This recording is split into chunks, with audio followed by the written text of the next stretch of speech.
trong đặc gai nó không cam thi Adobe Illustrator men ọtបើកម្មវិធី Adobe Illustrator មកខ្ញុំប្រាប់អូខេបងប្អូនឥឡូវខ្ញុំចូលមកក្នុងកម្មវិធី Adobe Illustrator របស់ខ្ញុំហើយចឹងបងប្អូនចង់ដាក់កាយនៅក្នុងកិច្ចការរបស់បងប្អូនអត់មានអីពិបាកទេបងប្អូនគ្រាន់តែចូលឬក៏ឈរនៅក្នុងឧបករណ៍ rectangle របស់យើងហើយដោះវាក៏បានមិនដោះក៏បានឥឡូវឧទាហរណ៍ថាខ្ញុំដោះខ្ញុំដាក់ stroke ស្រួលមើលចឹងបងប្អូនដោះហើយបងប្អូនគូសឲ្យពេញផ្ទៃការងាររបស់បងប្អូនមកចឹងនៅពេលដែលពេញហើយបងប្អូនចូលមក object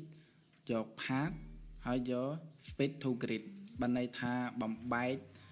shape ឬក៏បំបែក rectangle យើងហ្នឹងទៅជាបំបែកចំណែកចឹងទៅអញ្ចឹងមាន row ហើយនិង column អញ្ចឹងឧទាហរណ៍ថា row ខ្ញុំដាក់3ជូ date យើងនេះហើយ column គឺជូ char គឺខ្ញុំដាក់3ដែរអញ្ចឹងនៅពេលដែលខ្ញុំដាក់បានហើយខ្ញុំចុច OK អញ្ចឹងប៉ុន្តែគឺអត់តន់ចាប់ទេទាំងអស់គ្នាគឺវានៅ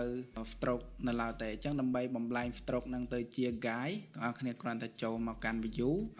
guide នេះនឹងក្រោមនេះ guide យក make guide បានន័យថាបំលែង stroke ហ្នឹងទៅជា guide អញ្ចឹង shortcut របស់ make guide ហ្នឹងគឺ control លេខ5អញ្ចឹងទាំងអស់គ្នាចុចមកគឺចេញពណ៌ cyan ហើយអញ្ចឹងពណ៌ cyan ហ្នឹងគឺជា guide របស់យើងហ្នឹងអញ្ចឹងទាំងអស់គ្នាដាក់បានហើយអញ្ចឹងទាំងអស់គ្នាអាចdefine ឬក៏ធ្វើទៅលើ artwork របស់ទាំងអស់គ្នាបានហើយអូខេហើយខ្ញុំសង្ឃឹមថាវីដេអូមួយនេះមានប្រយោជន៍ទៅដល់គ្នាយើងដែលទៅចាប់ផ្ដើម define ថ្មីហើយយើងនឹងជួបគ្នានៅវីដេអូក្រោយទៀតបាយបាយ